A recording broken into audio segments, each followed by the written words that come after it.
जो मनुष्य बृहस्पतिवार के दिन भगवान विष्णु की ये चमत्कारी कथा सुन लेता है, जीवन में कभी दुखी और गरीब नहीं रहता। दर्शक बंधुओं, आज हम जिस पावन कथा को सुनने जा रहे हैं वह केवल एक व्रत कथा नहीं है, बल्कि जीवन की उन उलझनों का उत्तर है जिनका समाधान इंसान वर्षों तक खोजता रहता है। कहा जाता है कि जिस घर में बृहस्पति देव की कृपा और भगवान विष्णु का आशीर्वाद एक साथ प्रवेश कर जाए, वहां दुख, दरिद्रता और मानसिक अशांति स्वयं मार्ग बदल लेती है।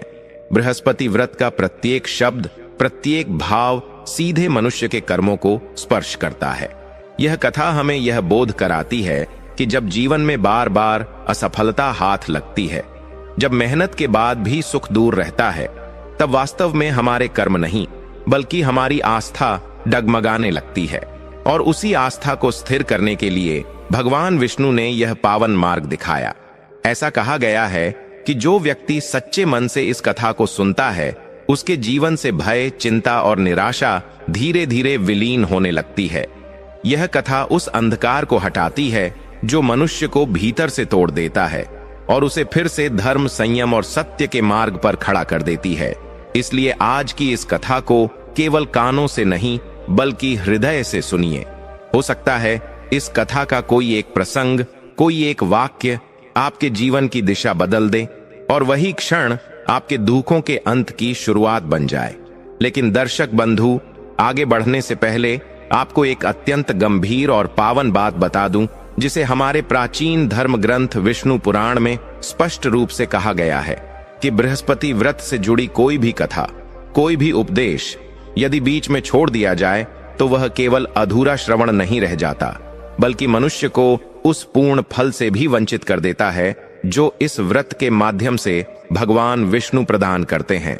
क्योंकि अधूरी कथा मन में संदेह, अस्थिरता और अधूरा विश्वास छोड़ देती है, और यही अधूरा विश्वास जीवन में बार बार बाधा बनकर सामने आता है। इसलिए आपसे विनम्र निवेदन है कि आज बृहस्पति व्रत में भगवान विष्णु की इस पावन कथा को अंत तक अवश्य सुने।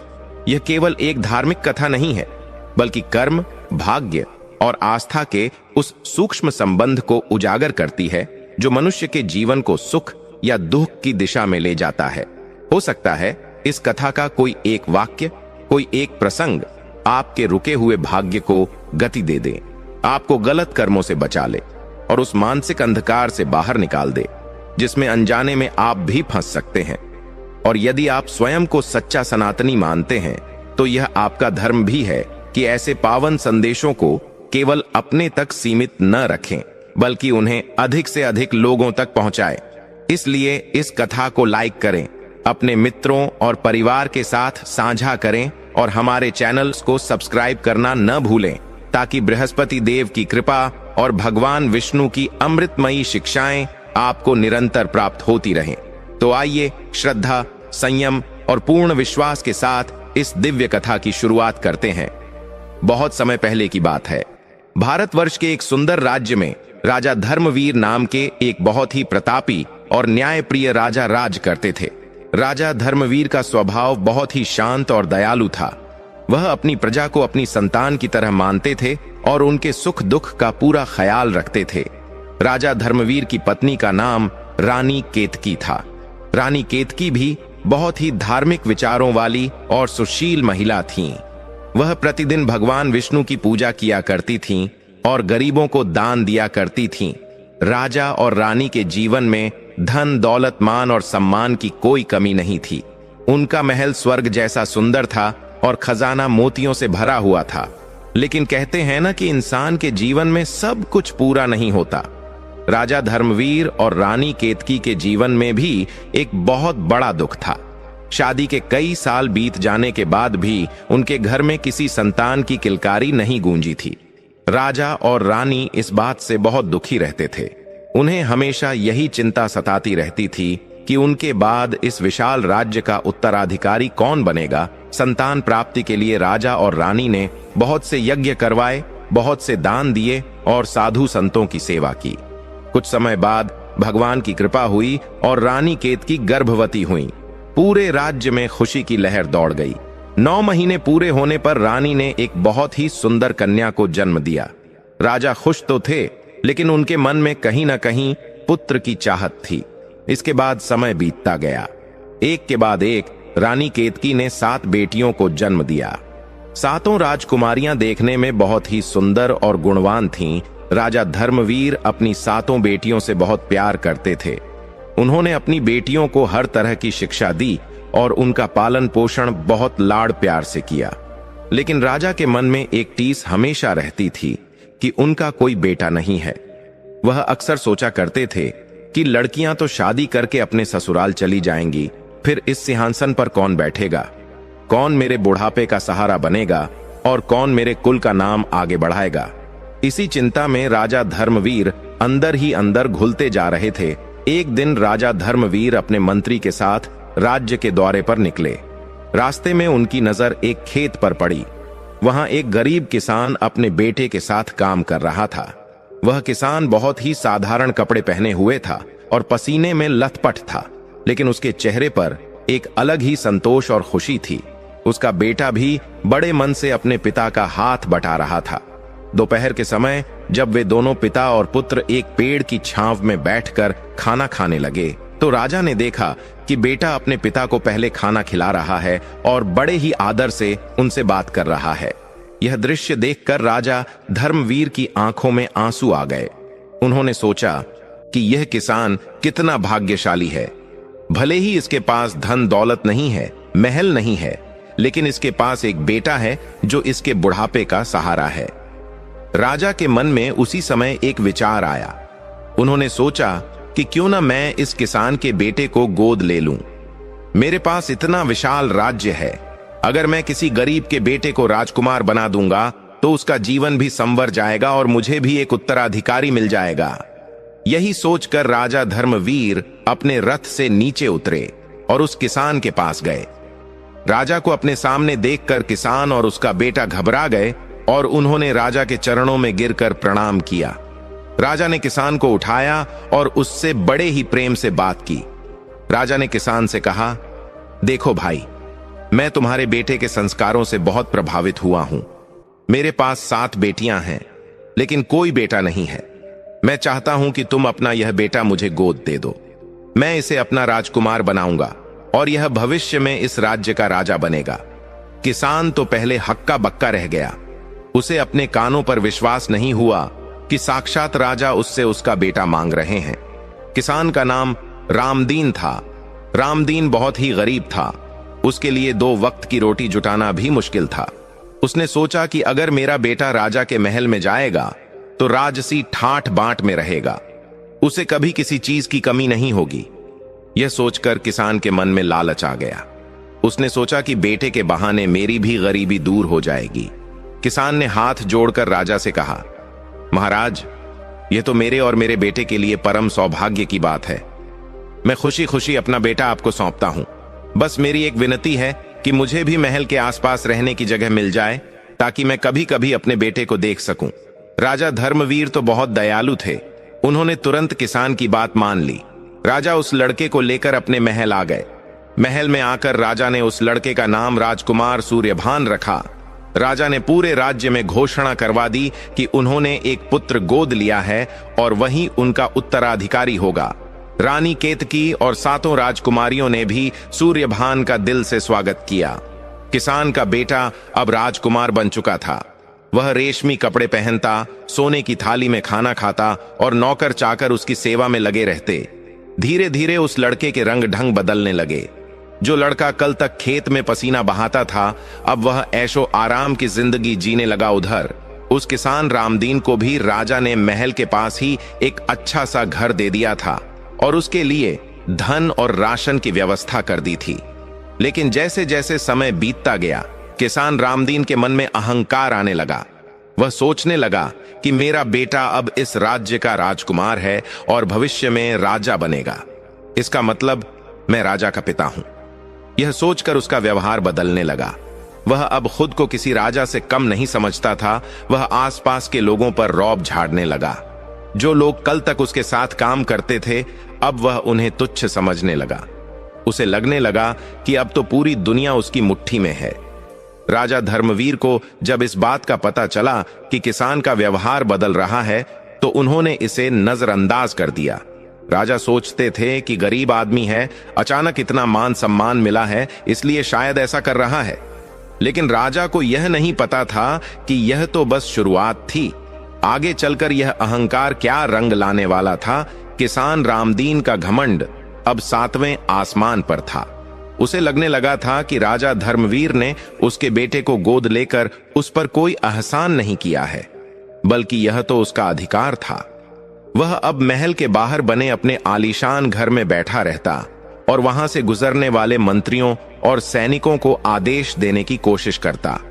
अगर कोई उसकी बात नहीं सुनता तो वह उसे डराने लगता कि जब मेरा बेटा राजा बनेगा तो मैं तुम्हें सूली पर चढ़वा दूंगा।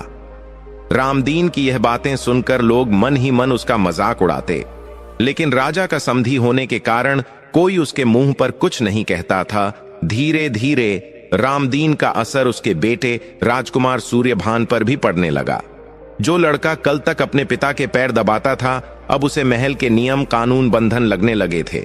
उसे लगने लगा कि वह तो भविष्य का राजा है, इसलिए उसे किसी की बात सुनने की जरूरत नहीं है। राजकुमार सूर्यभान ने अपनी पढ़ाई लिखाई छोड़ दी। जब गुरुजी उसे पढ़ाने आते तो वह बहाने बनाकर वहां से भाग जाता या फिर गुरुजी का अपमान कर देता।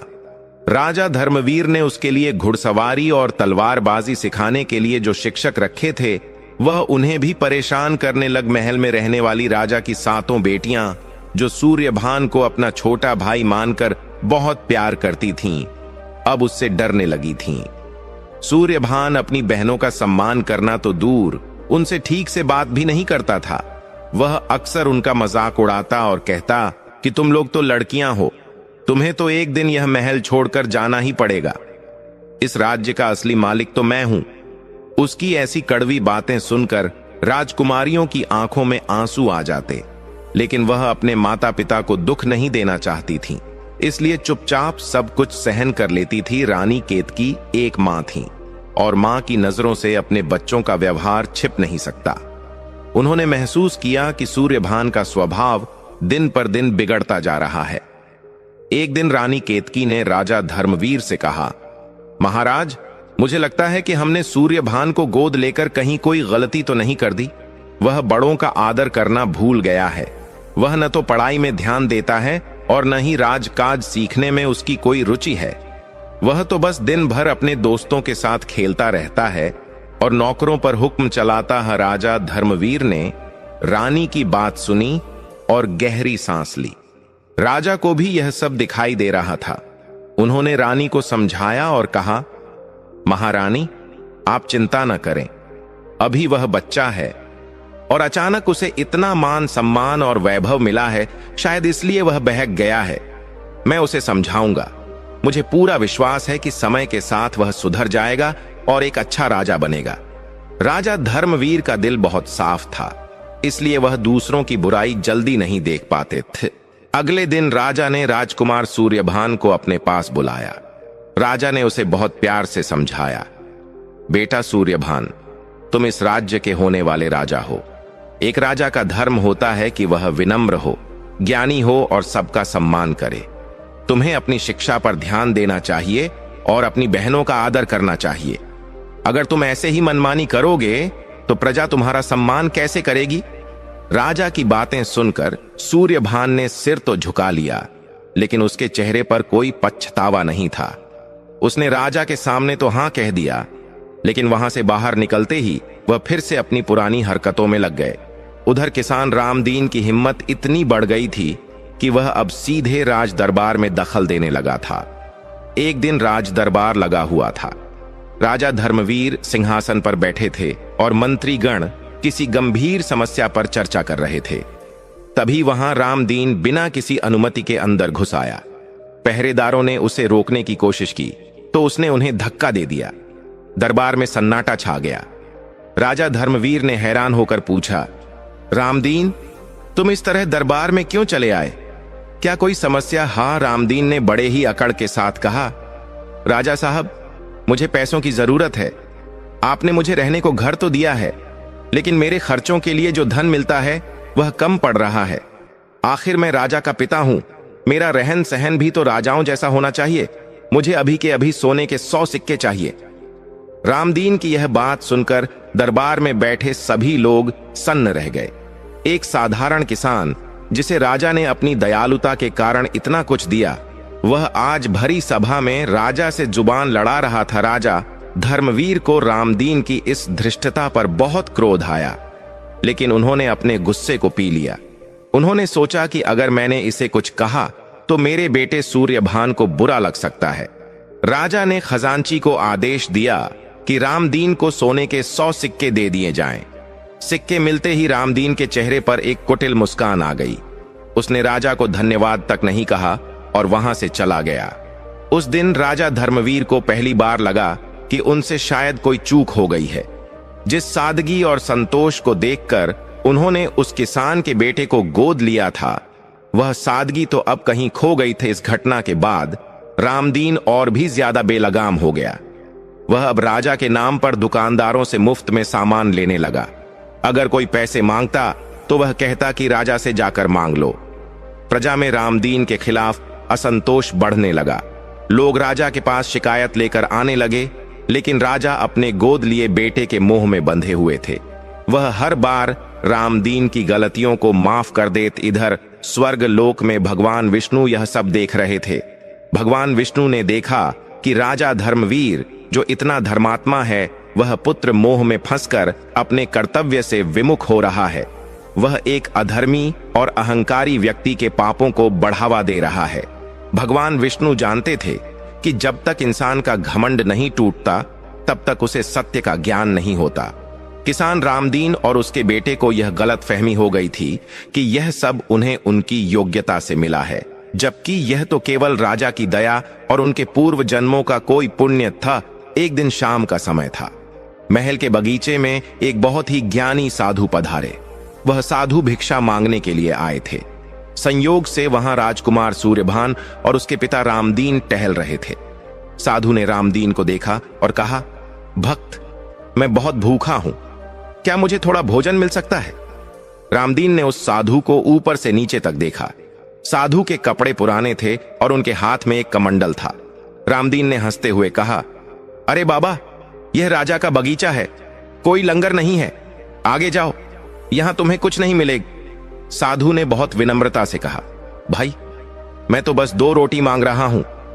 भगवान ने तुम्हें इतना सब कुछ दिया है, अगर तुम किसी भूखे को खाना खिला दोगे तो तुम्हारा धन कम नहीं हो जाएगा। साधु की यह बात रामदीन को चुभ गई। उसे लगा कि यह भिखारी उसे ज्ञान दे रहा है। रामदीन ने गुस्से में आकर साधु के हाथ से कमंडल छीन लिया और उसे जमीन पर फेंक दिया। उसने साधु को धक्का देते हुए कहा, निकल जाओ यहां से, बड़ा आया मुझे ज्ञान देने वाला। जानते नहीं मैं कौन हूं? मैं इस राज्य के होने वाले राजा का पिता हूं। साधु जमीन पर गिर पड़े। उनकी आंखों में आंसू आ गए। उन्होंने खड़े होकर रामदीन और सूर्यभान की ओर देखा। सूर्यभान वहां खड़ा होकर हंस रहा था। उसने भी अपने पिता को नहीं रोका। साधु ने गहरी सांस ली और कहा, मूर्ख मनुष्य, जिस धन और पद का तुझे इतना अभिमान है, वह आज है और कल नहीं रहेगा। तूने एक भूखे का अपमान किया है, अपनी शक्ति के नशे में चूर होकर। याद रखना, जब भगवान की लाठी पड़ती है तो आवाज नहीं होती। तेरा यह अहंकार ही तेरे विनाश का कारण बनेगा। इतना कहकर साधु वहां से चले गए। रामदीन और सूर्यभान ने साधु की बातों पर कोई ध्यान नहीं दिया और जोर जोर से हंसने लगे। लेकिन उन्हें नहीं पता था कि उन्होंने अपने विनाश को निमंत्रण दे दिया है। वह साधु कोई साधारण मनुष्य नहीं थे, बल्कि भगवान विष्णु की माया का ही एक रूप थे जो उनकी परीक्षा लेने आए थे। और इस परीक्षा में रामदीन और उसका बेटा पूरी तरह से असफल हो चुके थे। रात हुई और सब लोग अपने अपने कमरों में सोने चले गए। लेकिन राजा धर्मवीर को नींद नहीं आ रही थी। उनका मन बहुत बेचैन था। उन्हें बार बार ऐसा लग रहा था जैसे कुछ बहुत बुरा होने वाला है। वह अपनी खिड़की के पास खड़े होकर आकाश की ओर देख रहे थे। तभी उन्होंने देखा कि महल के मुख्य द्वार पर कुछ हलचल हो रही है। उन्होंने ध्यान से देखा तो पाया कि कुछ लोग मशालें लेकर खड़े हैं और जोर जोर से चिल्ला रहे हैं। राजा ने तुरंत अपने मंत्री को बुलाया और पूछा कि यह क्या शोर? हम मंत्री ने घबराते हुए कहा, महाराज, प्रजा विद्रोह पर उतर आई है। लोग कह रहे हैं कि किसान रामदीन और राजकुमार सूर्यभान के अत्याचार अब और नहीं सहे जाएंगे। आज उन्होंने एक बहुत ही पहुंचे हुए संत का अपमान किया है। प्रजा चाहती है कि आप न्याय करें। यह सुनकर राजा के पैरों तले जमीन खिसक गई। जिस प्रजा ने उन्हें हमेशा पिता तुल्य माना, आज वही प्रजा उनके खिलाफ खड़ी थी, और इसका कारण था उनका अपना निर्णय। राजा धर्मवीर समझ गए कि अब पानी सिर से ऊपर जा चुका है। महल के मुख्य द्वार पर शोर शराबा बढ़ता ही जा रहा था। मशालों की रोशनी में राजा धर्मवीर ने देखा कि हजारों की संख्या में लोग वहां जमा हैं। उनकी आंखों में गुस्सा था और वे बार बार न्याय चाहिए के नारे लगा रहे थे। राजा धर्मवीर ने अपने जीवन में कभी भी अपनी प्रजा का ऐसा रौद्र रूप नहीं देखा था। उन्होंने हमेशा अपनी प्रजा को प्यार दिया था, लेकिन आज उसी प्रजा के हाथों में पत्थर और लाठियां देखकर उनका दिल बैठ गया। राजा ने तुरंत सैनिकों को आदेश दिया कि मुख्य द्वार खोल दिया जाए और प्रजा के कुछ मुख्य प्रतिनिधियों को अंदर बुलाया जाए। मंत्री ने राजा को रोकने की कोशिश की और कहा, महाराज, यह सुरक्षित नहीं है। भीड़ गुस्से में है, वे कुछ भी कर सकते हैं। लेकिन राजा धर्मवीर ने हाथ उठाकर मंत्री को शांत रहने का संकेत दिया। उन्होंने कहा, अगर एक पिता अपनी संतानों से डरेगा तो फिर वह राजा कहलाने के लायक नहीं है। यह मेरी प्रजा है। अगर यह नाराज है तो इसकी वजह भी मैं ही हूं। द्वार खोला गया और 5 बुजुर्ग गांव वाले अंदर आए। उनके कपड़े फटे हुए थे और चेहरे पर दुख और गुस्से के भाव थे। राजा धर्मवीर अपने सिंहासन से उठकर उनके पास गए और हाथ जोड़कर कहा, मेरे प्यारे देशवासियों, आप लोगों को इतना क्रोधित देखकर मुझे बहुत दुख हो रहा है। बताइए, क्या कष्ट है आप लोगों को? आपकी आंखों में यह आंसू और यह गुस्सा किस लिए है? राजा की विनम्रता देखकर गांव वालों का गुस्सा थोड़ा शांत हुआ, लेकिन उनका दुख कम नहीं हुआ था। उनमें से एक बुजुर्ग आगे आए और बोले, महाराज, हम आपका बहुत सम्मान करते हैं। आप हमारे लिए भगवान की तरह हैं, लेकिन आपका यह गोद लिया हुआ बेटा और उसका पिता रामदीन हमारे लिए यमराज बन गए हैं। बुजुर्ग ने रोते हुए बताया, महाराज, कल आपके बेटे सूर्यभान ने मेरे खेत में अपनी घोड़ों की रेस करवाई। मेरी खड़ी फसल पूरी तरह बर्बाद हो गई। जब मैंने उसे रोकने की कोशिश की तो उसने मुझे कोड़ों से पिटवाया। देखिए मेरी पीठ। बुजुर्ग ने अपनी कुर्ती हटाई तो उसकी पीठ पर कोड़ों के गहरे निशान थे। यह देखकर राजा धर्मवीर की रूह कांप गई। उन्होंने कभी सपने में भी नहीं सोचा था कि जिस बालक को उन्होंने अपना नाम दिया वह इतना क्रूर हो सकता है। तभी दूसरे व्यक्ति ने कहा, और महाराज, उस रामदीन की तो बात ही मत पूछिए। वह खुद को राजा समझता है। उसने मेरी दुकान से महीनों से राशन लिया है, लेकिन एक पैसा नहीं दिया। जब मैंने पैसे मांगे तो उसने मेरे बेटे को झूठे चोरी के इल्जाम में जेल में डलवा दिया। वह कहता है कि अब वही कानून है। महाराज, अगर आपने हमें न्याय नहीं दिया तो हम सब यह राज्य छोड़कर चले जाएंगे, या फिर यही आपके महल के सामने आत्मदाह कर लेंगे। प्रजा की बातें सुनकर राजा धर्मवीर का सिर शर्म से झुक गया। उनकी आंखों से आंसू बहने लगे। उन्हें अपनी गलती का एहसास हो रहा था। उन्होंने जिस सांप को दूध पिलाया, आज वही उनकी प्रजा को डस रहा था। राजा ने उन गांव वालों को वचन दिया, आप लोग शांत हो जाइए।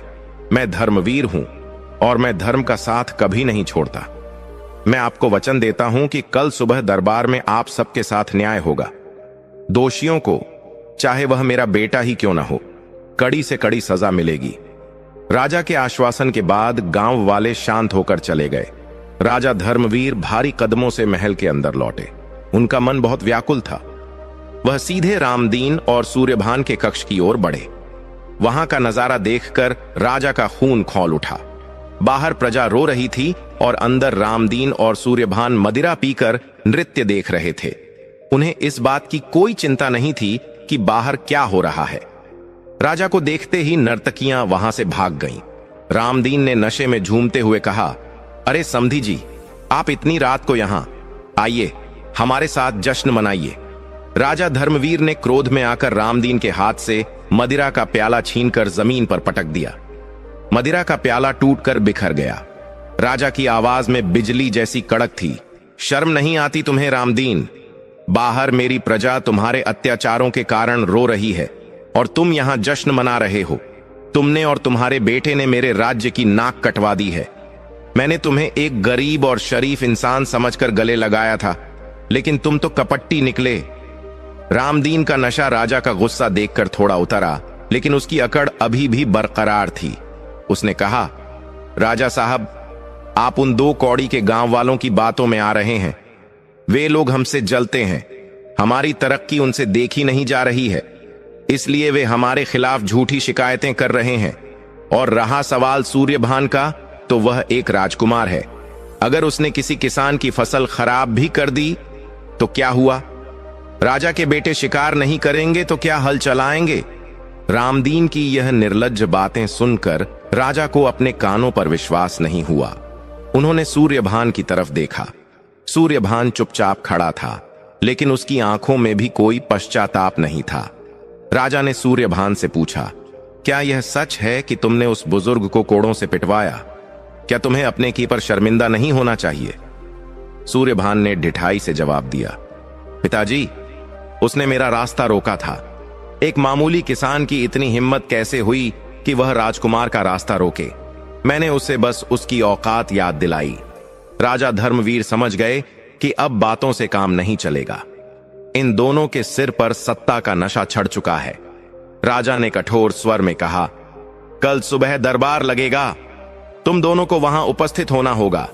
वहां सबके सामने फैसला होगा कि कौन सच्चा है और कौन झूठा।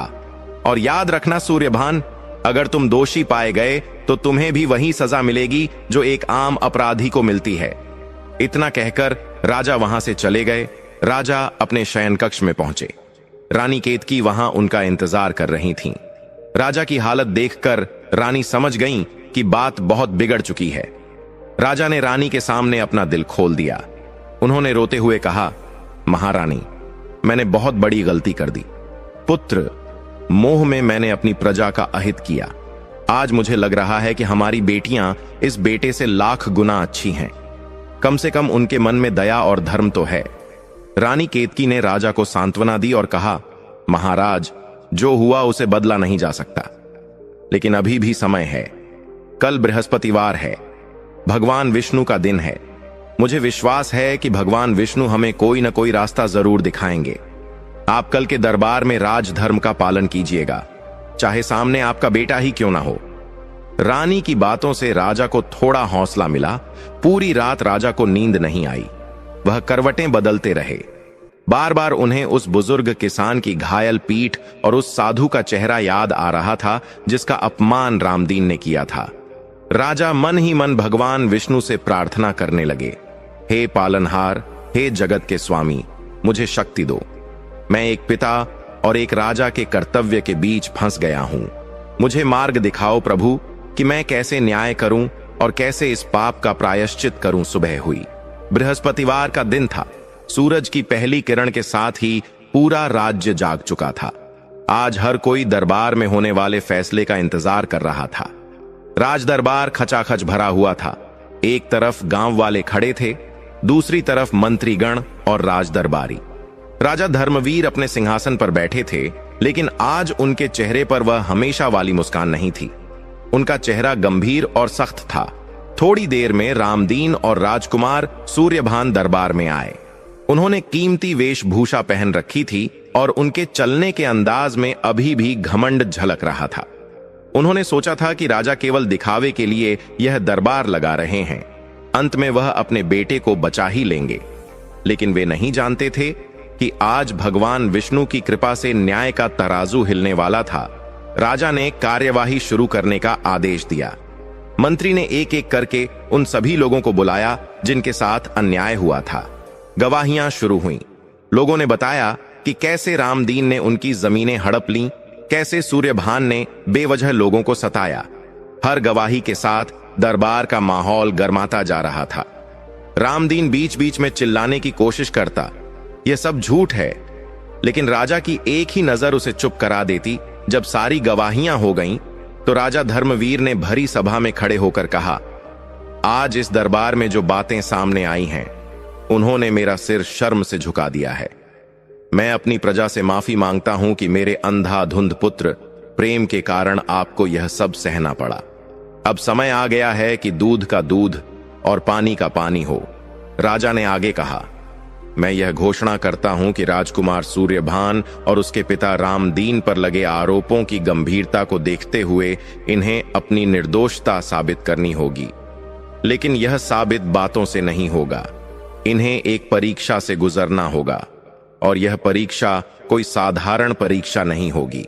यह परीक्षा भगवान विष्णु की साक्षी में होगी। राजा की यह बात सुनकर पूरे दरबार में सन्नाटा छा गया। रामदीन और सूर्यभान के चेहरों का रंग उड़ गया। वे सोच रहे थे कि यह कौन सी परीक्षा है। राजा ने अपनी बात जारी रखते हुए कहा, हमारे राज्य की परंपरा रही है कि जब भी न्याय और धर्म पर संकट आता है, हम कुलदेवता भगवान विष्णु की शरण में जाते हैं। कल सुबह हम सब कुलदेवता के मंदिर चलेंगे। वहां भगवान विष्णु की मूर्ति के सामने एक पवित्र कलश रखा जाएगा। जो सच्चा होगा वह उस कलश को उठा पाएगा, और जो पापी होगा उसका हाथ उस कलश को छूते ही जल जाएगा। यह सुनकर रामदीन पसीने से तरबतर हो गया। वह जानता था कि उसने क्या पाप किए हैं, लेकिन सूर्यभान अभी भी अपने अहंकार में था। उसने सोचा कि यह सब अंधविश्वास है। पत्थर की मूर्ति मेरा क्या बिगाड़ लेगी। उसने अपने पिता के कान में कहा, पिताजी डरिए मत, यह राजा बस लोगों को डराने के लिए नाटक कर रहे हैं। कल मैं वह कलश उठा लूंगा और फिर ये सब मेरा मुंह देखते रह जाएंगे। राजा ने सभा समाप्त की और आदेश दिया कि आज रात रामदीन और सूर्यभान को महल में नहीं, बल्कि मंदिर के बाहर बनी धर्मशाला में एक साधारण सेवक की तरह रहना होगा। उन्हें कोई सुख सुविधा नहीं मिलेगी। यह उनका पहला दंड था। सैनिकों ने उनके राजसी वस्त्र उतरवा लिए और उन्हें साधारण कपड़े पहनाकर मंदिर की ओर ले गए। रामदीन चिल्लाता रहा, लेकिन आज उसकी सुनने वाला कोई नहीं था। उधर महल में रानी केतकी ने अपनी 7 बेटियों को बुलाया। 7 राजकुमारियां बहुत डरी हुई थीं। उन्हें अपने भाई और पिता की चिंता हो रही थी। रानी ने उनसे कहा, बेटियों, आज का समय बहुत कठिन है। तुम्हारे पिता धर्म की रक्षा के लिए बहुत बड़ा कदम उठा रहे हैं। हमें उनकी ताकत बनना होगा। आज हम सब मिलकर भगवान विष्णु का व्रत रखेंगे और उनसे प्रार्थना करेंगे कि सत्य की जीत हो। रात गहराती जा रही थी। मंदिर के बाहर बनी धर्मशाला में रामदीन और सूर्यभान के लिए वह रात किसी काल रात्रि से कम नहीं थी। जिस रामदीन को मखमली गद्दों पर सोने की आदत हो गई थी, आज उसे जमीन पर बिछी एक फटी पुरानी दरी पर सोना पड़ रहा था। मच्छरों की भिनभिनाहट और ठंड के कारण उसे नींद नहीं आ रही थी। वह करवटें बदल रहा था और अपनी किस्मत को कोस रहा था। उसके मन में डर का सांप फन फैलाए बैठा था। उसे बार बार वह साधु याद आ रहा था जिसका उसने अपमान किया था। रामदीन ने अंधेरे में लेटे हुए अपने बेटे को आवाज दी, बेटा सूर्यभान, क्या तुम जाग रहे हो?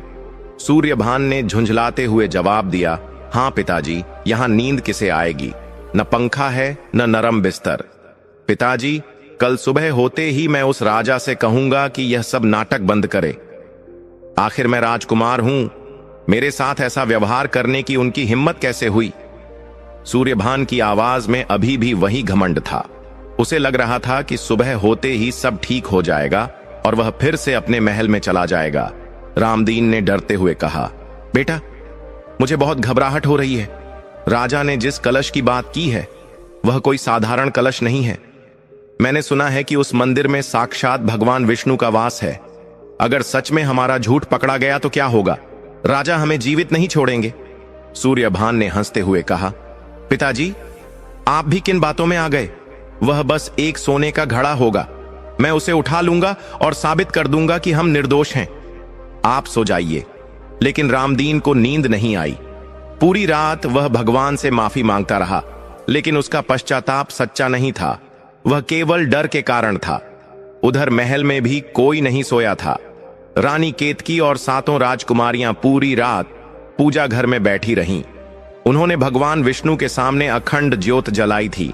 राजकुमारियां रो रो कर प्रार्थना कर रही थीं कि उनके पिताजी की इज्जत बच जाए। राजा धर्मवीर अपनी बालकनी में खड़े होकर मंदिर के शिखर को देख रहे थे। उनकी आंखों से आंसू नहीं सूख रहे थे। वह जानते थे कि कल का सूरज उनके लिए बहुत बड़ी परीक्षा लेकर आने वाला है आखिरकार सुबह हुई। बृहस्पतिवार का पवित्र दिन था। पूरे राज्य में आज अलग ही माहौल था। लोग सुबह से ही नहा धोकर और नए कपड़े पहनकर मंदिर की ओर जाने लगे थे। हर किसी के जुबान पर बस एक ही बात थी कि आज न्याय होगा। मंदिर के प्रांगण में भारी भीड़ जमा हो गई थी। सैनिकों ने बड़ी मुश्किल से भीड़ को काबू में किया हुआ था। मंदिर के बीचों बीच एक ऊंचा चबूतरा बनाया गया था। थोड़ी देर में नगाड़े बजने लगे। राजा धर्मवीर, रानी केतकी और 7 राजकुमारियां वहां पहुंची। राजा ने साधारण वस्त्र पहने हुए थे और नंगे पैर थे। प्रजा ने जब अपने राजा को इस हाल में देखा तो उनकी आंखों में आंसू आ गए। राजा ने सबसे पहले भगवान विष्णु की मूर्ति को दंडवत प्रणाम किया। पुजारी ने मंत्रोच्चार के साथ एक सुनहरा कलश भगवान की मूर्ति के सामने रख दिया। उस कलश में गंगा जल भरा हुआ था और ऊपर तुलसी के पत्ते रखे थे। देखने में वह कलश बहुत ही शीतल और सुंदर लग रहा था। इसके बाद सैनिकों ने रामदीन और सूर्यभान को वहां पेश किया। दोनों के चेहरे उतरे हुए थे, लेकिन सूर्यभान अभी भी तनी हुई गर्दन के साथ चल रहा था। राजा धर्मवीर ने चबूतरे से घोषणा की, प्रजाजनों, आज फैसला आपके सामने होगा। यह पवित्र कलश सत्य की कसौटी है। जो मन का सच्चा और निर्दोष होगा वह इसे फूल की तरह उठा लेगा, लेकिन जिसके मन में पाप होगा, छल होगा, उसके लिए यह कलश अंगारे जैसा बन जाएगा। राजा ने सबसे पहले रामदीन की ओर इशारा किया और कहा, रामदीन, आगे आओ और अपनी पवित्रता सिद्ध करो। अगर तुमने मेरी प्रजा को नहीं सताया है, अगर तुम निर्दोष हो, तो इस कलश को उठाकर दिखाओ। रामदीन के पैर कांप रहे थे। उसका गला सूख गया था। पूरी भीड़ की नजरें उसी पर टिकी थीं। वह धीरे धीरे कलश की ओर बढ़ा। उसे ऐसा लग रहा था जैसे वह फांसी के फंदे की तरफ जा रहा है। रामदीन कलश के पास पहुंचा। उसने एक बार भीड़ की तरफ देखा, फिर राजा की तरफ। राजा की आंखों में अंगारे थे। रामदीन ने कांपते हाथों को आगे बढ़ाया। जैसे ही उसकी उंगलियां उस ठंडे दिखने वाले कलश से छुईं, एक चमत्कार हुआ। रामदीन जोर से चीखा, हाय, मर गया। उसने तुरंत अपना हाथ पीछे खींच लिया। कलश इतना गर्म हो गया था जैसे आग की भट्टी से निकला हो। रामदीन का हाथ बुरी तरह जल गया था और उस पर फफोले पड़ गए थे। भीड़ में शोर मच गया। लोग चिल्लाने लगे, पापी, पापी, यह झूठा है। रामदीन जमीन पर गिर पड़ा और दर्द से तड़पने लगा। वह चिल्ला रहा था, मुझे माफ कर दो, मुझसे गलती हो गई, मैं लालची हूं, मैंने झूठ बोला था। वह कलश आग है, आग। राजा धर्मवीर ने अपनी आंखें बंद कर लीं। उनका शक यकीन में बदल गया था। अब राजा ने सूर्यभान की ओर देखा। राजा का दिल रो रहा था, लेकिन कर्तव्य कठोर था। उन्होंने कहा, राजकुमार सूर्यभान, अब तुम्हारी बारी है। साबित करो कि तुम निर्दोष हो। सूर्यभान ने देखा कि उसके पिता का हाथ जल गया है तो उसे थोड़ा डर लगा, लेकिन उसका अहंकार अभी भी उस पर हावी था। उसने सोचा कि पिताजी बूढ़े हैं, शायद उनसे नहीं उठा होगा। मैं तो जवान हूं, शक्तिशाली हूं, मैं इसे उठा लूंगा। सूर्यभान अकड़ते हुए आगे आया। उसने भीड़ की तरफ देखकर एक व्यंग्य भरी मुस्कान दी और बिना किसी हिचकिचाहट के कलश को दोनों हाथों से पकड़ने की कोशिश की। लेकिन जैसे ही उसने कलश को छुआ, एक जोर का झटका लगा। ऐसा लगा जैसे आकाश से बिजली गिरी हो। सूर्यभान को एक अदृश्य शक्ति ने दूर फेंक दिया। वह कई हाथ दूर जाकर जमीन पर मुंह के बल गिरा। उसके दोनों हाथ काले पड़ गए थे और शरीर में असहनीय जलन हो रही थी। सूर्यभान दर्द से चीखने लगा, पिताजी बचाओ, पानी लाओ, मैं जल रहा हूं। पूरा दृश्य देखकर वहां मौजूद हर व्यक्ति सिहर उठा। यह भगवान का प्रत्यक्ष चमत्कार था। भगवान विष्णु ने दिखा दिया था कि पाप का घड़ा एक न एक दिन फूटता ही है। राजा धर्मवीर की आंखों से आंसुओं की धारा बह निकली। वह दौड़कर अपने बेटे के पास जाना चाहते थे, लेकिन उनके कदम रुक गए। यह वो बेटा नहीं था जिसे उन्होंने गोद लिया था। यह तो एक अपराधी था। भीड़ का गुस्सा अब 7वें आसमान पर था। लोग पत्थर उठाने लगे और चिल्लाने लगे, इन पापियों को मार डालो। इन्होंने साधु संतों का अपमान किया है, गरीबों को सताया है। इन्हें जीने का कोई हक नहीं है। भीड़ बेकाबू होकर चबूतरे की ओर बढ़ने लगी। राजा धर्मवीर ने हाथ उठाकर उन्हें रोकने की कोशिश की, लेकिन प्रजा का गुस्सा शांत नहीं हो रहा था। तभी अचानक आसमान में काले बादल घिरने लगे। दिन में ही अंधेरा छा गया। तेज हवाएं चलने लगीं और बिजली कड़कने लगी। मंदिर का घंटा अपने आप जोर जोर से बजने लगा। सभी लोग डर गए और अपनी अपनी जगह रुक गए। ऐसा लग रहा था जैसे साक्षात प्रलय आने वाली हो। सब लोग आसमान की ओर देखने लगे। तभी मंदिर के अंदर से एक दिव्य प्रकाश बाहर आया। वह प्रकाश इतना तेज था कि लोगों को अपनी आंखें बंद करनी पड़ी। उस प्रकाश के बीच से वही साधु महाराज प्रकट हुए जिनका अपमान रामदीन ने बगीचे में किया था। लेकिन अब वह फटे पुराने कपड़ों में नहीं थे। उनका शरीर सोने की तरह चमक रहा था और उनके चेहरे पर सूर्य जैसा तेज था। उनके चारों ओर एक अलौकिक आभा मंडल था। साधु महाराज को देखकर पूरी भीड़ शांत हो गई। रामदीन और सूर्यभान जो दर्द से तड़प रहे थे, उन्होंने भी उस प्रकाश की ओर देखा। साधु महाराज ने अपनी गंभीर और गूंजती हुई आवाज में कहा, रुको, शांत हो जाओ। हिंसा किसी समस्या का समाधान नहीं है राजा।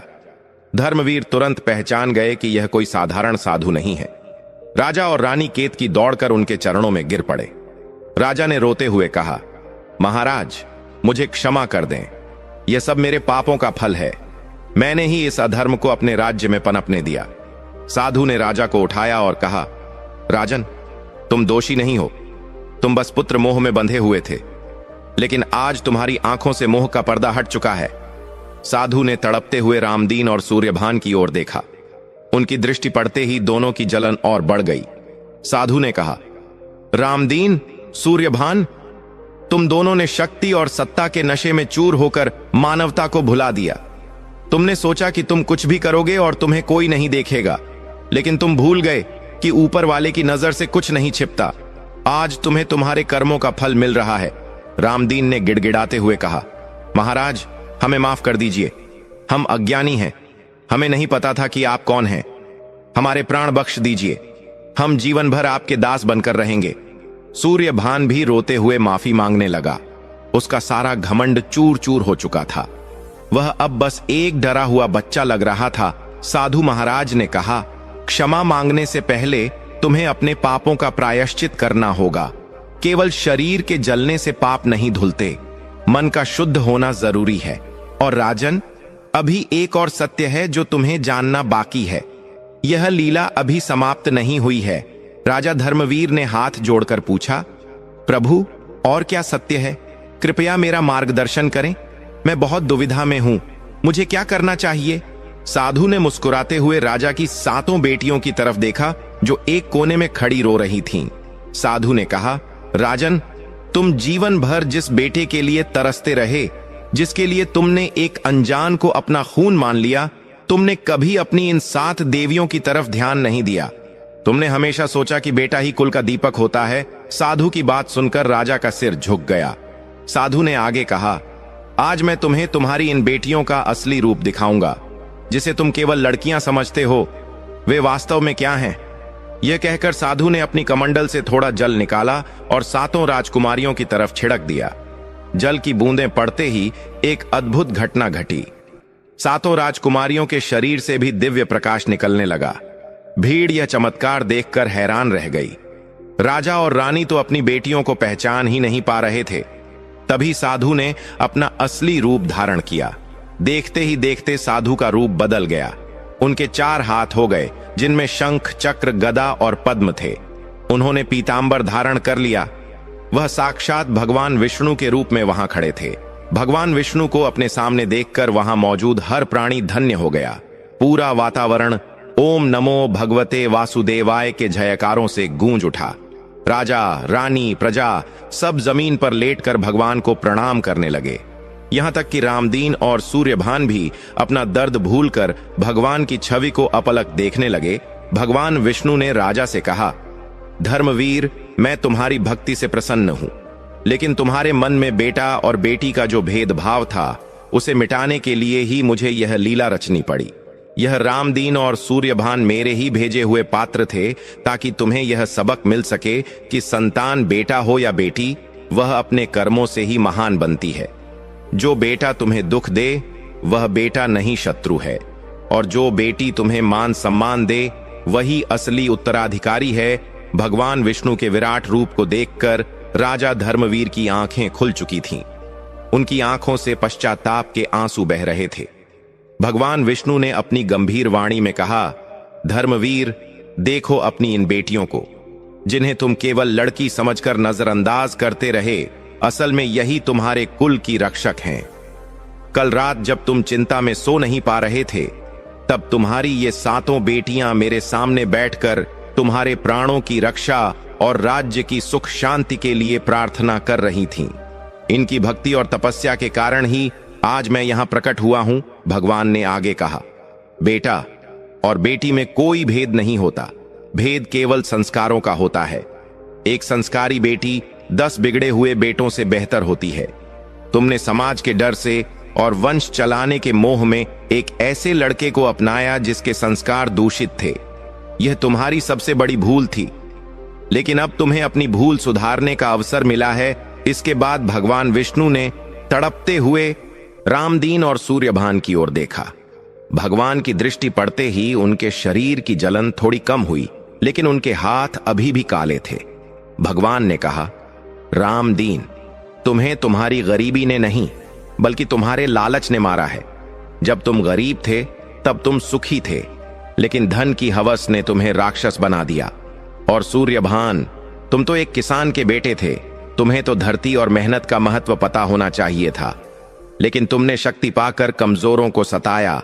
भगवान ने दंड सुनाते हुए कहा, मैं तुम दोनों को जीवन दान देता हूं, लेकिन अब तुम इस महल में नहीं रहोगे। तुम दोनों वापस उसी खेत में जाओगे और मेहनत मजदूरी करके अपना पेट पालोगे। तुम्हारे यह काले हाथ तुम्हें जीवन भर याद दिलाएंगे कि पराया धन और पराई शक्ति कभी अपनी नहीं होती। और याद रखना, अगर भविष्य में कभी भी अधर्म के रास्ते पर चले तो मेरा चक्र तुम्हें क्षमा नहीं करेगा। रामदीन और सूर्यभान ने रोते हुए भगवान के चरण पकड़ लिए। उन्होंने कहा, प्रभु, हमें स्वीकार है, हम मेहनत करके खाएंगे लेकिन कभी पाप नहीं करेंगे। हमें अपनी गलती का एहसास हो गया है। इसके बाद वे दोनों सिर झुकाकर लज्जा के साथ वहां से चले गए। भीड़ ने उन्हें रास्ता दे दिया। जो कल तक राजकुमार और राजा के समधी बनकर घूमते थे, आज वे सबकी नजरों में गिर चुके थे। अब भगवान विष्णु ने राजा धर्मवीर से कहा, राजन, अब से तुम्हारी ये 7 बेटियां ही इस राज्य का कार्यभार संभालेंगी। इन्हें वेदों और शस्त्रों का ज्ञान दो। मुझे विश्वास है कि ये 7 मिलकर इस राज्य को स्वर्ग बना देंगी। और हां, आज बृहस्पतिवार है। मेरी पूजा और व्रत करने से ही तुम्हारे राज्य पर छाया हुआ यह संकट दूर हुआ है। इसलिए मैं तुम्हें आदेश देता हूं कि अपने राज्य में बृहस्पतिवार के व्रत का प्रचार करो। जो भी व्यक्ति सच्चे मन से बृहस्पतिवार की कथा सुनेगा और चने की दाल और गुड़ से मेरी पूजा करेगा, उसके जीवन में कभी कोई दुख नहीं आएगा। इतना कहकर भगवान विष्णु अंतर्ध्यान हो गए। वहां केवल उनकी सुगंध और दिव्य आभा रह गई। राजा धर्मवीर ने उठकर अपनी 7 बेटियों को गले लगा लिया। राजा ने रोते हुए कहा, मेरी बच्चियों, मुझे माफ कर दो। मैं एक अभागा पिता हूं जो अपनी हीरों जैसी बेटियों को नहीं पहचान पाया। मैं बेटे की चाह में पत्थर को अनमोल समझ बैठा था। क्या तुम सब मुझे माफ करोगी? बड़ी बेटी, जिसका नाम सावित्री था, उसने आगे बढ़कर राजा के आंसू पोंछे और कहा, पिताजी, आप ऐसा मत कहिए। आप हमारे पिता हैं और हमारे लिए भगवान समान हैं। इंसान से गलती हो जाती है। हमें खुशी है कि अब आप हमें समझ गए हैं। हम आपको वचन देते हैं कि हम बेटे से भी बढ़कर आपका और इस राज्य का नाम रोशन करेंगी। राजा ने उसी समय दरबार में घोषणा कर दी। उन्होंने कहा, मेरी प्रजाजनों, आज से मेरा कोई बेटा नहीं है। आज से मेरी ये 7 बेटियां ही मेरी उत्तराधिकारी हैं। यही इस राज्य की राजकुमारियां हैं। मैं घोषणा करता हूं कि आज से राज्य के हर महत्वपूर्ण निर्णय में मेरी बेटियों की सहमति ली जाएगी। और जैसा कि भगवान विष्णु ने आदेश दिया है, हम हर बृहस्पतिवार को पूरे विधि विधान से भगवान की पूजा करेंगे। प्रजा ने महाराज धर्मवीर की जय और राजकुमारियों की जय के नारे लगाए। पूरे राज्य में खुशी का माहौल छा गया। राजा ने तुरंत आदेश दिया कि राज्य के हर मंदिर में भगवान विष्णु की विशेष पूजा की जाए और गरीबों में चने की दाल और पीला वस्त्र दान किया जाए। महल में वापस आकर रानी केतकी ने अपनी बेटियों की आरती उतारी। महल का वह आंगन जो पिछले कुछ समय से सूना और उदास था, आज फिर से खुशियों से भर गया था। राजा धर्मवीर ने अपनी बेटियों की शिक्षा के लिए राज्य के सबसे बड़े विद्वानों को बुलाया। अब राजकुमारियों की दिनचर्या बदल गई। वे सुबह जल्दी उठती, भगवान विष्णु की पूजा करती और फिर राजकाज की शिक्षा लेती। लेकिन कहते हैं ना कि जब कोई बड़ा बदलाव आता है तो कुछ कठिनाइयां भी साथ आती हैं। राज्य का खजाना जो रामदीन और सूर्यभान ने अपनी अय्याशियों में खाली कर दिया था, उसकी भरपाई करना एक बड़ी चुनौती थी। इसके अलावा पड़ोसी राज्य के राजा को जब यह खबर मिली कि धर्मवीर ने अपनी बेटियों को उत्तराधिकारी घोषित किया है, तो उसने इसे राज्य की कमजोरी समझ लिया। पड़ोसी राजा का नाम क्रूर सिंह था। वह बहुत ही लालची और दुष्ट था। उसने सोचा कि लड़कियां भला क्या युद्ध करेंगी, यह सही मौका है धर्मवीर के राज्य पर कब्जा करने का। उसने अपनी सेना को तैयार होने का आदेश दे दिया। इधर राजा धर्मवीर और उनकी बेटियां अभी राज्य की आंतरिक समस्याओं को सुलझाने में लगी थीं कि तभी गुप्तचरों ने आकर यह बुरी खबर दी। गुप्तचर ने हाँफते हुए कहा, महाराज, अनर्थ हो गया। पड़ोसी राजा क्रूर सिंह अपनी विशाल सेना लेकर हमारे राज्य की ओर बढ़ रहा है। वह 2 दिन के भीतर हमारी सीमा पर हमला कर देगा। यह सुनकर राजा धर्मवीर के चेहरे पर चिंता की लकीरें उभर आईं। अभी राज्य की हालत ऐसी नहीं थी कि वे किसी बड़े युद्ध का सामना कर सकें। सेना का मनोबल भी पिछले कुछ समय की घटनाओं से टूटा हुआ था। राजा ने अपनी बेटियों की ओर देखा। उन्होंने सोचा कि अभी तो इन बच्चियों ने राजकाज सीखना शुरू ही किया है और इतना बड़ा संकट आ गया। क्या ये लड़कियां क्रूर सिंह जैसे निर्दयी राजा का सामना कर पाएंगी? क्या मेरा निर्णय सही था? राजा के मन में फिर से डर समाने लगा। तभी उनकी सबसे छोटी बेटी, जिसका नाम तुलसी था, वह आगे आई। तुलसी बहुत ही बुद्धिमान और भगवान विष्णु की परम भक्त थी। उसने बड़े ही आत्मविश्वास से कहा, पिताजी, आप चिंता क्यों करते हैं? हमारे साथ साक्षात भगवान विष्णु का आशीर्वाद है। उन्होंने ही हमें यह जिम्मेदारी सौंपी है। क्रूर सिंह की सेना भले ही विशाल हो, लेकिन धर्म हमारे साथ है। हम यह युद्ध लड़ेंगे भी और जीतेंगे भी। तुलसी की बातों में इतना तेज था कि राजा का डर थोड़ा कम हुआ। बड़ी बेटी सावित्री ने कहा, पिताजी, हमें युद्ध की तैयारी करनी चाहिए। हम बहनों ने एक योजना बनाई है। हम केवल तलवार से नहीं बल्कि बुद्धि से भी यह युद्ध लड़ेंगे। आप सेनापति को बुलाइए। राजा अपनी बेटियों का साहस देखकर दंग रह गए। जहां बड़े बड़े शूरवीर घबरा जाते, वहां ये कोमल कन्याएं चट्टान की तरह खड़ी थीं। राजा ने तुरंत आपातकालीन सभा बुलाई। 7 बहनें दरबार में आईं।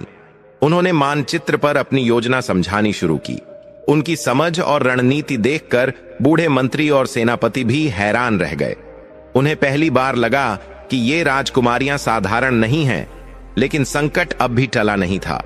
क्रूर सिंह की सेना बहुत बड़ी थी और धर्मवीर की सेना छोटी। रसद और हथियारों की भी कमी थी। उस रात रानी केतकी ने अपनी बेटियों से कहा, युद्ध की तैयारी तो तुम कर रही हो, लेकिन हमें दैवीय सहायता की भी जरूरत है। कल बृहस्पतिवार है, क्यों ना हम सब मिलकर कल एक विशेष अनुष्ठान करें और भगवान विष्णु से विजय का वरदान मांगें। 7 बहनों ने अपनी मां की बात मान ली। उन्होंने तय किया कि कल वे न केवल व्रत रखेंगी, बल्कि पूरे राज्य की महिलाओं को इस व्रत में शामिल करेंगी। उनका मानना था कि सामूहिक प्रार्थना में बहुत शक्ति होती है। लेकिन क्या एक दिन की पूजा और व्रत से इतना बड़ा संकट टल सकता था? क्या भगवान विष्णु उनकी रक्षा के लिए फिर से आएंगे, या फिर राजकुमारियों को अपनी पहली ही परीक्षा में हार का मुंह देखना पड़ेगा? बृहस्पतिवार की सुबह हुई। आज का सूरज जैसे नई उम्मीद लेकर निकला था। राजा धर्मवीर के महल में आज युद्ध की तैयारियों के साथ साथ पूजा की भी तैयारियां चल रही थीं। रानी केतकी और 7 राजकुमारियों ने पीले रंग के वस्त्र धारण किए। उन्होंने चने की दाल, गुड़, पीले फूल और हल्दी लेकर भगवान विष्णु का विधिवत पूजन किया। पूरे महल में ओम नमो भगवते वासुदेवाय का मंत्र गूंज रहा था। पूजा समाप्त होने के बाद 7 बहनों ने अपने पिता राजा धर्मवीर और माता केतकी के पैर छुए और उनसे आशीर्वाद लिया। राजा धर्मवीर ने अपनी बेटियों को विजय तिलक लगाया और उन्हें तलवारें सौंपी। राजा का सीना आज गर्व से चौड़ा हो गया था। उन्होंने देखा कि उनकी बेटियों की आंखों में डर नहीं, बल्कि एक गजब का आत्मविश्वास था। सबसे छोटी बेटी तुलसी ने कहा, पिताजी, आप महल की सुरक्षा संभालिए। हम बहनें सीमा पर जाकर दुश्मन का सामना करेंगी। भगवान विष्णु हमारे साथ हैं, जीत सत्य की ही होग उधर। राजा क्रूर सिंह अपनी विशाल सेना के साथ राज्य की सीमा पर पहुंच चुका था। उसने दूरबीन से देखा कि सामने से कोई विशाल सेना नहीं, बल्कि कुछ टुकड़ियां आ रही हैं, जिनका नेतृत्व 7 लड़कियां कर रही हैं। यह देखकर क्रूर सिंह जोर से हंसा। उसने अपने सेनापति से कहा, देखो मूर्खों को, धर्मवीर ने लड़कियों को लड़ने भेजा है। लगता है वह हार मान चुका है। जाओ, इन लड़कियों को बंदी बना लो और राज्य पर कब्जा करे। क्रूर सिंह को अपनी ताकत का बहुत गुमान था, लेकिन उसे यह नहीं पता था कि जिसे वह कमजोर लड़कियां समझ रहा है, वे साक्षात दुर्गा का रूप बनकर आई हैं। और सबसे बड़ी बात, आज बृहस्पतिवार था, जो देवगुरु बृहस्पति और भगवान विष्णु का दिन है। युद्ध का बिगुल बजा। क्रूर सिंह की सेना हाथी और घोड़ों के साथ आगे बढ़ी, लेकिन तभी कुछ ऐसा हुआ जिसकी कल्पना किसी ने नहीं की थी। राजकुमारियों ने सीधी लड़ाई लड़ने के बजाय अपनी बुद्धि का इस्तेमाल 3 किया। बड़ी बेटी सावित्री के इशारे पर सेना 2 भागों में बंट गई और उन्होंने क्रूर सिंह की सेना को चारों तरफ से घेर लिया। राजकुमारियों ने उस रास्ते का चुनाव किया था जहां की जमीन थोड़ी दलदली थी। क्रूर सिंह के भारी भरकम हाथी और रथ उस दलदल में फंसने लगे। जैसे ही दुश्मन की सेना फंसी, राजकुमारियों ने तीरों की वर्षा कर दी, लेकिन यह साधारण तीर नहीं थे। इन तीरों पर जलती हुई मशालें थीं, जिससे दुश्मन की सेना में भगदड़ मच गई। तभी अचानक मौसम बदला। जैसा कि भगवान विष्णु ने आशीर्वाद दिया था, तेज हवाएं चलने लगीं। पीले रंग की धूल भरी आंधी उठी। यह आंधी इतनी तेज थी कि दुश्मन के सैनिकों को अपनी आंखों के सामने कुछ दिखाई नहीं दे रहा था। उनकी आंखों में धूल भर गई और वे आपस में ही टकराने लगे। लेकिन चमत्कार यह था कि यह हवा धर्मवीर की सेना की दिशा में थी, इसलिए राजकुमारियों को सब साफ दिखाई दे रहा था। राजकुमारी तुलसी ने देखा कि क्रूर सिंह का रथ एक गड्ढे में फंस गया है। उसने तुरंत अपना घोड़ा दौड़ाया और बिजली की रफ्तार से क्रूर सिंह के पास पहुंची। इससे पहले कि क्रूर सिंह अपनी तलवार निकाल पाता, तुलसी ने अपनी तलवार उसकी गर्दन पर रख दी। तुलसी ने कड़कती आवाज में कहा, हथियार डाल दो क्रूर सिंह, वरना तुम्हारा सिर धड़ से अलग कर दिया जाएगा। अपने राजा को बंदी बना देख। पूरी दुश्मन सेना ने हथियार डाल दिए। जो युद्ध हफ्तों तक चल सकता था, वह राजकुमारियों की बुद्धि और भगवान की कृपा से कुछ ही घंटों में समाप्त हो गया। धर्मवीर की सेना ने भगवान विष्णु की जय और राजकुमारियों की जय के नारे लगाए। राजकुमारियों ने क्रूर सिंह को रस्सियों से बांध लिया और उसे लेकर महल की ओर चली। महल में जब यह खबर पहुंची कि राजकुमारियों ने युद्ध जीत लिया है और दुश्मन राजा को बंदी बना लिया है, तो राजा धर्मवीर और रानी केतकी की खुशी का ठिकाना नहीं रहा। वे अपनी बेटियों के स्वागत के लिए मुख्य द्वार पर आए। प्रजा ने फूलों की वर्षा करके अपनी बहादुर राजकुमारियों का स्वागत किया। दरबार लगा। क्रूर सिंह को राजा धर्मवीर के सामने पेश किया गया। क्रूर सिंह का सिर शर्म से झुका हुआ था। उसे विश्वास नहीं हो रहा था कि वह कुछ लड़कियों से हार गया। राजा धर्मवीर ने अपनी बेटियों की ओर देखा और कहा, मेरी बेटियों, तुम बताओ, इस अपराधी के साथ क्या किया जाए? इसने हमारे राज्य पर बुरी नजर डाली। बड़ी राजकुमारी सावित्री आगे आई। उसने कहा, पिताजी, एक राजा का धर्म क्षमा करना भी होता है। आज बृहस्पतिवार का पवित्र दिन है। भगवान विष्णु शांति और दया के प्रतीक हैं। हमें इस दिन किसी के खून से अपने हाथ नहीं रंगने चाहिए। क्रूर सिंह को अपनी गलती का एहसास हो गया है। अगर हम इसे मार देंगे तो हम में और इसमें क्या फर्क रह जाएगा? इसलिए मेरा सुझाव है कि इसे चेतावनी देकर छोड़ दिया जाए और इससे यह वचन लिया जाए कि यह भविष्य में कभी अधर्म नहीं करेगा। सावित्री की यह बात सुनकर पूरा दरबार हैरान रह गया। क्रूर सिंह, जो मौत की उम्मीद कर रहा था, उसने जब राजकुमारी के मुंह से दया की बातें सुनी तो उसका पत्थर दिल भी पिघल गया। वह सावित्री के चरणों में गिर पड़ा और रोने लगा। उसने कहा, देवी, आप महान हैं। मैं आपको कमजोर समझता था, लेकिन आज आपने मुझे न केवल युद्ध में हराया, बल्कि अपने संस्कारों से भी हरा दिया। मैं कसम खाता हूं कि आज के बाद मैं कभी किसी पर आक्रमण नहीं करूंगा और भगवान विष्णु का भक्त बनकर रहूंगा। राजा धर्मवीर ने अपनी बेटी के निर्णय का सम्मान किया और क्रूर सिंह को रिहा कर दिया। यह घटना जंगल की आग की तरह आसपास के सभी राज्यों में फैल गई। सभी लोग राजा धर्मवीर की बेटियों की वीरता और बुद्धिमानी की तारीफ करने लगे। राजा धर्मवीर को अब यह पक्का विश्वास हो गया था कि बेटा और बेटी में कोई फर्क नहीं होता, बल्कि बेटियां तो दो कुलों का मान बढ़ाती हैं। समय बीतता गया। राजकुमारियों ने राज्य का शासन बहुत ही कुशलता से संभाला। उन्होंने राज्य में कई स्कूल और अस्पताल बनवाए, किसानों के लिए नहरें खुदवाईं। जिस राज्य में पहले लोग दुखी रहते थे, अब वहां चारों तरफ खुशहाली थी। राजा धर्मवीर ने अपने जीवन में फिर कभी बेटे की कमी महसूस नहीं की। रामदीन और सूर्यभान, जो अब एक साधारण किसान का जीवन जी रहे थे, उन्होंने भी अपनी मेहनत से अपना जीवन सुधार लिया था।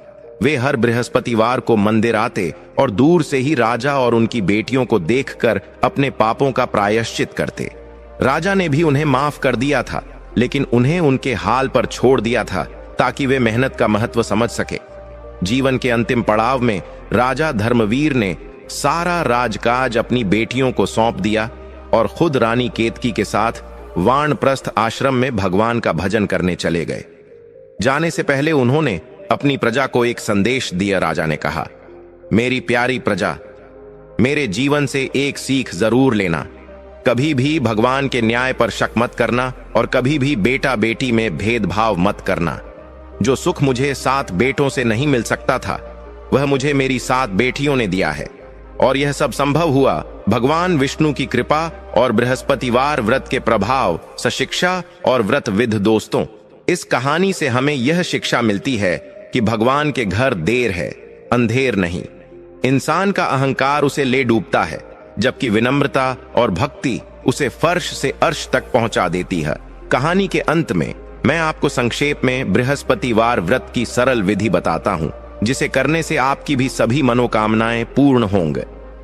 दिन, यह व्रत शुक्ल पक्ष के पहले बृहस्पतिवार से शुरू करना शुभ माना जाता है। पूजा, सुबह जल्दी उठकर स्नान करें और हो सके तो पीले रंग के कपड़े पहने। सामग्री, भगवान विष्णु की पूजा में चने की दाल, गुड़, मुनक्का, पीला फूल और हल्दी का प्रयोग करें। केले के पेड़ की पूजा करना बहुत शुभ होता है।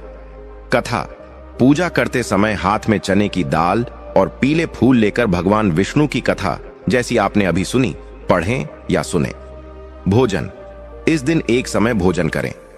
भोजन में चने की दाल या बेसन से बनी चीजें खाएं।